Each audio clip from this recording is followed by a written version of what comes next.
கோயம்புத்தூர் செய்தியாளர் மாரியப்பன் இணைகிறார்.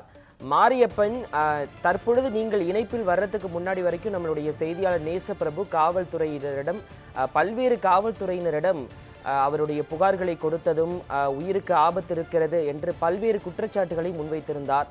ஆனால் காவல்துறையினரானது மெத்தன போக்கோடு இருந்ததால் கிட்டத்தட்ட 4 மணி நேரத்திற்கு முன்பாகவே தன்னுடைய உயிருக்கு ஆபத்து இருக்கிறது என்று அவர் காவல்துறையினரிடம் தெரிவித்திருந்தார். ஆனால் காவல்துறையினுடைய மெத்தன போக்கால் தற்பொழுது நம்முடைய செய்தியாளர் சரமாரியான தாக்குதலுக்கு உள்ளாக்கப்பட்டு மருத்துவமனையில் தீவிர சிகிச்சைக்காக அனுமதிக்கப்பட்டிருக்கிறார். அவருடைய உடல்நிலை தற்பொழுது எப்படி இருக்கிறது மாரியப்பன்? நிச்சயமாக சூர்யா, அதாவது நம்ம முறையாளர்களை கேட்டிருப்போம், அதில் தெளிவாகவே பதிவாகி இருக்கிறது. காவல்துறையினோட மெத்தன போக்கு என்பது மிகவும் கண்டிக்கத்தக்கதாகவே இருக்கிறது. இதுக்காக பல்வேறு தரப்பினர் தற்போது தங்களது கண்டனங்களை தெரிவித்திருக்கிறார்கள். குறிப்பாக அந்த பத்திரிகையாளர்கள் சங்கங்கள் மட்டுமல்லாமல் அரசியல் கட்சிகளும் நேற்று இரவு முதலே இந்த கண்டனங்களை தொடர்ச்சியாக பதிவு செய்து வருகிறார்கள். குறிப்பாக பாமகவை சேர்ந்தவராகவும் பாஜக, அதே போன்று அதிமுக சட்டமன்ற உறுப்பினர் உட்பட பல்வேறு தரப்பினரும் இதற்காக தங்களது கண்டனங்களை பதிவு செய்து வருகிறார்கள்.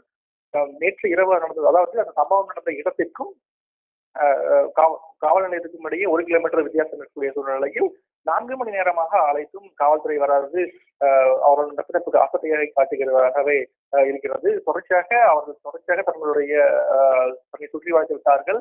உடனடியாக தங்களை காப்பாற்ற வேண்டும் என்று ஒரு செய்தியாளர், ஒரு சக மனித செய்தியும் கூட காவல்துறை உடனடியாக நடவடிக்கை எடுக்காது மிகவும் வசதியாக பார்க்கப்படுகிறது. குறிப்பாக சொல்ல போனால் இன்றைய காலகட்டத்தில் தமிழக காவல்துறை சார்பில் பல்வேறு செயல்கள், அதாவது உயிரை காப்பாற்றிக் கொள்ள பல்வேறு செயல்களானது உருவாக்கப்பட்டு பொதுமக்களினுடைய விழிப்புணர்வு ஏற்படுத்தும் வகையில் கொடுக்கப்பட்டிருக்கிறது. இதற்கு முன்னதாக இருந்த அவசர கட்டுப்பாடு என்பது பொதுமக்களுக்கு மிகவும் உதவிகரமாக இருந்தது. இந்த காவல் கட்டுப்பாட்டு அறையை தான் நம்ம செய்தியாளரும் தொடர்பு கொண்டிருக்கார். குறிப்பாக திருப்பூர் மாவட்ட காவல் கட்டுப்பாட்டு அறையை தொடர்பு கொண்டு தனக்கு நேர்ந்த சுற்றி வைக்கப்பட்டிருந்தபோதும் தொடர்ச்சியாக 2 நாட்கள் நோட்டமிட்டு வருவதாகவும் தன் தந்தையிடமே தன்னை பற்றி விசாரித்திருப்பதாகவும் அவர் தெளிவாக குறிப்பிட்டிருக்கார். தொடர்ச்சியாக எந்தெந்த வாகனங்கள் வந்தது, அதன் வாகனங்கள் எண்கள் இல்லை, பயங்கர ஆயுதங்கள் சுற்றி வருவதாகவும் அவர்கள் தன்னுடைய உரையாடலில் குறிப்பிட்டிருக்கிறார்கள். இருந்தும் கூட இவ்வளவு தகவல்களை கொடுத்தும் கூட காவல்துறையின் தரப்பில் ஒருபுறம் காவல்துறையில் இருந்த காவல்துறை அதிகாரி, அதாவது காவல் நிலையத்தில் இருந்த காவல்துறை அதிகாரி நேரடியாக காவல் நிலையத்துக்கு வாங்கல், பெட்டிஷன் கொடுங்கள், நடவடிக்கை எடுக்கிறோம் என கூறியிருக்கிறார். அதே போன்று மற்றொரு காவல் அதிகாரி, நான் அருகில் இல்லை, கடிவாவில் இருக்கிறேன், காவலர்கள் யாரும் இல்லை என மற்றொரு காவல்துறை அதிகாரி தெரிவித்திருக்கிறார். தொடர்ச்சியாக ஒவ்வொருவரும் மாறி மாறி காரணம் சொல்லியிருக்கிறார்கள். தவிர என்ன நடந்தது என்பது பார்த்து கூட ரோந்து பணிகள், அதாவது இரவு நேரங்களை பொறுத்தவரைக்கும் ரோந்து பணிகள் இருப்பது போலீசார் வழக்கமாக இருக்கும். இரவு நேரங்களில் ரோந்து பணிகள் இல்லையா என்ற கேள்வி எழுப்பியிருக்கிறது. சொல்ல போனால் அதாவது காவல் நிலையத்துக்கு அருகிலேயே 1 கிலோமீட்டர் தொலைவில் இருக்கக்கூடிய பகுதியிலேயே சம்பவமானது நடந்திருக்கிறது. மொத்தம் இந்த சம்பவங்கள் காவல்துறையினுடைய பத்தனத்தையே சுட்டிக்காட்டுவதாக இருக்கிறது. தற்போது இந்த செய்தியாளர், அதாவது நம்ம நியூஸ் 7 தமிழ் தொலைக்காட்சியின் பலடம் செய்தியாளர் பெட்ரோல் பங்க் அருகே சுற்றி வளைக்கப்பட்ட போது உடனடியாக அருகில் இருக்கக்கூடிய பெட்ரோல் பங்க் உள்ளிட்ட அலுவலகத்திற்குள் வந்திருக்கிறார். உடனடியாக அதன் தொலைபேசியில் பேசும்போதே அந்த காவல்துறை நான் தாக்கப்படுகிறேன், எனது வாழ்க்கைக்கு போக போகிறது என்று அவர் கெஞ்சியிருக்கிறார். இருந்தாலும் எங்கிருக்கிறீர்கள் கேட்கிறார்கள் தவிர இதற்கு முன் பலமுறை கூறியும் கூட அவர் காதலில் எட்டவில்லை என்பது நிதர்சனமான உண்மையாக இருக்கிறது.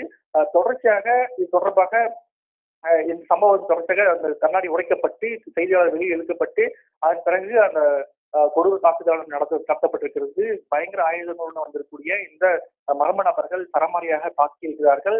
தொடர்ச்சியாக அவரை இணைக்கக்கூடிய பங்க் ஊழியர்கள் உடனடியாக பலடம் அரசு மருத்துவமனைக்கு அனுப்பி வைத்து அவருக்கு முதலுதவி சிகிச்சை வழங்கப்பட்டிருக்கிறது.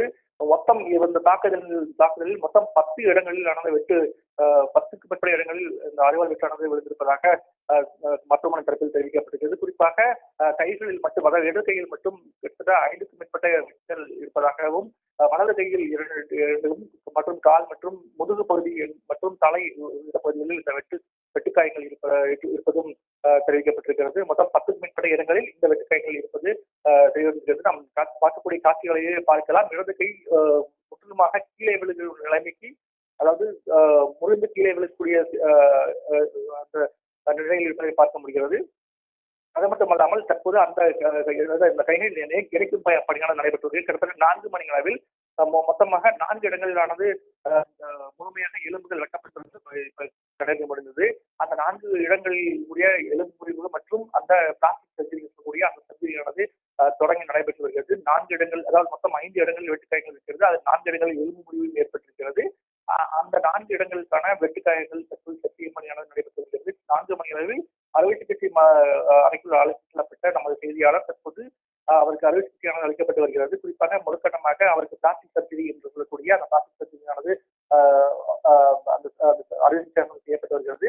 அதன் தொடர்ச்சியாக அவருக்கு எலும்பு முறிவு நிபுணர்கள் மூலம் அந்த எலும்பு தொடர்பான அந்த பிரச்சனையும் சரி செய்யப்படுவதாக மருத்துவர்கள் தரப்பில் தெரிவிக்கப்பட்டிருக்கிறது. தொடர்ச்சியாக தற்போது 4 மணியில் அறுவை சிகிச்சை தொடர்ச்சியாக நடைபெற்று வருகிறது. இன்னும் 4 மணி நேரம், அதாவது 10 மணி வரை இந்த அறுவை சிகிச்சை தொடரும் எனவும் தெரிவிக்கப்பட்டிருக்கிறது. தற்போது நம்ம செய்தியாளர்கள் 50% சட்டத்தை சார்ந்திருக்கிறார். மிகவும் கொலைவெறி தாக்குதல் நடத்தப்பட்ட சம்பவத்தில் உயிருக்கு போராடிய நம்ம செய்தியாளர் பல்லடம் அரசு மருத்துவமனை அனுமதிக்கப்பட்டு தற்போது கோவையில் இருக்கக்கூடிய கங்கா மருத்துவமனை அனுமதிக்கப்பட்டு சிகிச்சை வழங்கப்பட்டு வருகிறது. தற்போது மருத்துவமனை தீவிர முயற்சியின் காரணமாக 50% தாண்டி இருக்கிறார். இன்னும் அதாவது ஆபத்து நிலையிலிருந்து சற்று மேலே வந்திருக்கிறார் சொல்ல வேண்டும். அந்த அளவுக்கு ஆபத்து நிலையை கடந்திருக்கிறார் என மருத்துவர் தரப்பில் தெரிவிக்கப்பட்டிருக்கிறது. தொடர்ச்சியாக அவருக்கு அறுவை சிகிச்சை செய்யப்பட்டிருக்கிறது. அதாவது 10 மணிக்கு மேல்தான் அந்த அறுவை சிகிச்சை முடியும் என்ற பட்சத்தில் அதற்கு பிறகு அவர்களை பார்க்க அனுமதியானது அதாவது மருத்துவ முறையில் வழங்கப்படும் என தெரிவிக்கப்பட்டிருக்கிறது. தொடர்ச்சியாக இது தொடர்பாக, அதாவது இந்த செய்தியாளர் தாக்கப்பட்டது தொடர்பாக தொடர்ச்சியாக கண்டனங்களும் புரிந்து வருகிறது. குறிப்பாக சென்னை மன்றம் துவங்கி ஒவ்வொரு தமிழகத்தினுடைய ஒவ்வொரு மாவட்டத்திற்குரிய பத்திரிகையாளர் சங்கங்கள் தொடர்ச்சியாக கண்டனங்களை தெரிவித்திருக்கிறார்கள். குறிப்பாக திருப்பூர் மாவட்ட பத்திரிகையாளர் சங்கமாகட்டும், கோவையில் கூடிய உழைக்கும் பத்திரிகையாளர் சங்கமாகட்டும், அதே போன்று மாற்றத்திற்கான உரைவாளர் சங்கம், சென்னை பத்திரிகையாளர் சங்கம், தஞ்சாவூர், கரூர், அதே போன்று பல்வேறு பகுதிகளுக்குரிய பத்திரிகையாளர் சங்கங்களும் தொடர்ச்சியாக தங்களது கண்டனங்களை பதிவு செய்து வருகிறார்கள். அது மட்டுமல்லாமல் பாமக, பாஜக உள்ளிட்ட பல்வேறு கட்சிகளும் இது தொடர்பாக கண்டனங்களை பதிவு செய்து வருகிறார்கள். அது மட்டுமல்லாமல் நேற்று இரவே இந்த சூலூர் எம்எல்ஏனுடைய மகனும் மூத்த வழக்கறிஞருமான அதாவது பிரபுரம் என்பவர் நேரடியாகவே சம்பவ இடத்துக்கு வந்திருக்கார். அவர் தொடர்ச்சியாக நேற்று இரவு முழுவதுமே அவர் பார்த்து அவர் குடும்பத்தினருக்கும் ஆறுதல் செய்திருக்கார். அது மட்டுமல்லாமல் பல்லடம் சட்டமன்ற உறுப்பினராக இருக்கக்கூடிய MS ஆனந்தம் அவரும் தங்களது கண்டன அறிக்கையை நேற்றைய பதிவு செய்திருக்கார். தொடர்ச்சியாக இன்னும் தற்போது விடுந்திருக்கக்கூடிய சூழ்நிலையில் இன்னும் பல்வேறு சங்கங்களைச் சேர்ந்தவர்களும் தொடர்ச்சியாக கண்டனங்களை பதிவு செய்வார்கள் எதிர்பார்க்கப்படுகிறது. இது தொடர்பாக பத்திரிகை சங்கங்களும் தங்களது போராட்டத்தை முன்னெடுக்கும் எனவும் தெரிவிக்கப்பட்டிருக்கிறது. அதாவது தொடர்ச்சியாக பத்திரிகையாளர்கள் தாக்கப்படுவது என்பது தொடர்கதையாக வரக்கூடிய சூழ்நிலையில் இது தொடர்பாக பத்திரிகையாளர்களுக்கு பத்திரிகைகள் பாதுகாப்பை உறுதி செய்ய வேண்டும் எனவும் ஒரு கோரிக்கையானது எழுந்திருக்கிறது. ஏற்கனவே பார்த்தோம்னா இந்த செய்தியாளர் நேற்று இரவு தாக்கப்பட்டது 8:30 மணியால் தாக்கப்பட்டிருக்கிறார். அதன் பிறகு 4 மணி நேரம் கழித்து, அதாவது 4 மணி நேரம் கழித்து 11 மணி அளவில் தான் எஸ்பி போனதாக கூறப்பட்டிருக்கிறது.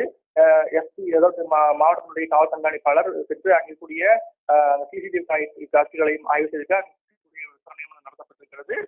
இதுவரை எஃப்ஐஆர் என்பது பதிவு செய்யப்படவில்லை. இனிமேல் எஃப்ஐஆர் பதிவு செய்யப்படும் என தெரிகிறது. நேற்று இரவே அவரது உறவினருடன் விசாரணையானது போலீஸ் தரப்பில் நடத்தப்பட்டிருக்கிறது. அதாவது குறிப்பாக அவரது பெற்றோர் மற்றும் அவரது சகோதரர்கள் மற்றும் உறவினர்கள் இடத்தில் விசாரணை நடத்தப்பட்டிருக்கிறது. அது மட்டுமல்லாமல் மேற்கு மண்டல ஐஜி பவானேஸ்வரி அவர்கள் இன்று காலை 8 மணி அளவில் சம்பவ இடத்தை பார்வையிடுவதாகவும் தகவலானது வெளியாகியிருக்கிறது. தற்போது இந்த தேசப்பிரபுவை பொறுத்தவரை அவருக்கு அறுவை சிகிச்சையானது நடைபெற்று வருகிறது. இன்னும் 4 மணி நேரம் அந்த அறுவை சிகிச்சையானது நடைபெறும் எனவும் ஆபத்து கட்டத்தை கடந்திருக்கிறார் எனவும் மருத்துவ தரப்பில் தெரிவிக்கப்பட்டிருக்கிறது. சூர்யா,